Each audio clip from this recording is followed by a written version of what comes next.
अब जो सिराज महसूद है उसके आगे दोस्त हैं। ये दो दोस्तों का झगड़ा था लेकिन ये ग्रुपिंग हो गई। अब सिराज महसूद जो है उसके जो दोस्त हैं वो बदला लेने के लिए अपने दोस्त की मौत का ज़ैन की रेकी करते हैं। अब ज़ैन के घर के बाहर जो है वो रेकी कर रहे होते हैं, जिसने गोली चलाई है वो तो फरार हो गया, ओन चौधरी। अब शामत किसकी आई हुई है? ज़ैन शाह की, क्योंकि दोस्त वो जो था उसका था। अब ये क्या करते हैं कि जो सिराज महसूद के दोस्त हैं, वो उसके ज़ैन शाह के घर के बाहर जो है उसकी रेकी करते हैं और उसके जब वो पता लगता है कि घर के अंदर ही है, तो बहुत सारे जो अफ़राद हैं, तकरीबन 30 के करीब अफ़राद होते हैं, उसके घर के ऊपर हल्ला बोल देते हैं, पामाल करते हैं, चादर चारदीवारी को पामाल करते हैं और जो शाह है, ज़ैन शाह को उठाकर बाइक के ऊपर ले जाते हैं। वहाँ पर उसको इतना मारते हैं कि उसकी डेथ हो जाती है। अच्छा, डेथ होने के बाद जो है, उसके बाद भी उनको सुकून नहीं मिलता। उसके बाद उसकी लाश को बाइक के साथ बाँध के, रस्सियों के साथ बाँध के घसीटना शुरू करते हैं, पूरे धमियाल में उसको घुमाते हैं और उसके बाद जो है फिर उसकी लाश को छोड़ जाते हैं। यानी दोनों दोस्त हैं, मरे किस तरह हैं कि जो ग्रुपिंग है। ज़ैन शाह के जो दोस्त हैं, उन्होंने उसके दोस्त सिराज महसूद को मारा, फिर सिराज महसूद के जो दोस्त हैं, उन्होंने ज़ैन शाह को मारा और बड़ी ही बेदर्दी के साथ मारा।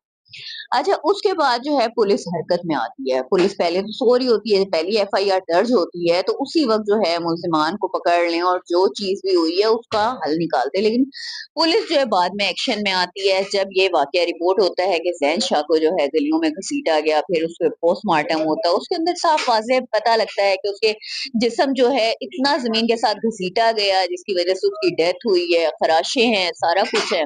पुलिस जो है फिर उसके बाद मुल्ज़िमान की तलाश शुरू कर देती है। मुल्ज़िमान जो हैं वो फरार हैं। नाज़रीन, ये इसी तरह का एक वाक़या आपको याद होगा कि कुछ सालों पहले सियालकोट में इसी तरह ये वाक़या हुआ था कि 2 भाई थे, मुनीब और मुगीज़, उनको भी इसी तरह गलियों में घसीटा गया था, मारा गया था, चोरी का इल्ज़ाम लगाया गया था। अच्छा नाज़रीन, इसके अंदर जो है ना अवाम बड़ी बेहिस है, जो ये सारा तमाशा देख रही होती है, क्या वहाँ पर एक भी मर्द का बच्चा नहीं होता, जो इनको रोक सके या इन चीज़ों से मना कर सके कि आप जो है किसी पे इतना तशद्दुद कर रहे हैं, बच्चे भी देख रहे हैं, बूढ़े भी देख रहे हैं, बाज़ार वाले भी देख रहे हैं और कोई रोकने वाला नहीं है। कोई 15 पे कॉल नहीं कर सकता कि पुलिस आ जाए। शायद उस वक़्त जो जिनका जवान बच्चा 24 साल का ज़ैनशा गया है, मैं ये नहीं कहती कि सिराज महसूद जो है उसको मारना दुरुस्त था, उसके साथ भी गलत हुआ। भई 2 दोस्तों की लड़ाई थी और सिर्फ़ ₹1300 का झगड़ा था।